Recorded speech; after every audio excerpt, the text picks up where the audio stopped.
তো আলহামদুলিল্লাহ পূর্ব আমলি জামে মসজিদে আজকে আহানি সিন্নি আমার সুফিয়ান আমুয়ে দিছেন তো দুই বল সিন্নি দিছেন খান্দা তাক আগো দুই বল সিন্নি দিছেন আহানি সিন্নি ছাগল মাংস দিয়ে আহানি সিন্নি পূর্ব আমলি জামে মসজিদে তো মাশাআল্লাহ মাশাআল্লাহ অনেক মানুষ সিন্নি বাটাইব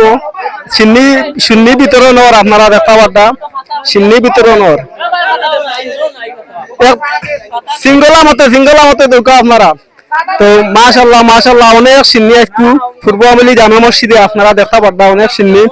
দুই বল সিন্নি আমার সুফিয়ান আমু একটা ছাগল দিয়া তাই দেরা আল্লাহ তার মনের আশারে পূরণ করতা আর আমরা যে তারা ছাগল দেবো তারা ছাগল মাশাআল্লাহ মাশাআল্লাহ আসলে আমার সুফিয়ান আমু অনেক মন মানসিকতা আল্লাহ করে যে তো সিন্নির আয়োজন করছেন করিয়া আমার সুফিয়ান আমুয়ে মসজিদে আনিয়া আর খাওয়াইরা সবাই দেওয়ারও আমার সুফিয়ান আমুর লাগে অনেক সিন্নি মাশাআল্লাহ মাশাআল্লাহ সবাই ভালো থাকেন অবলম্বন আজকের ভিডিও খুদা হাফিজ আসসালামু আলাইকুম।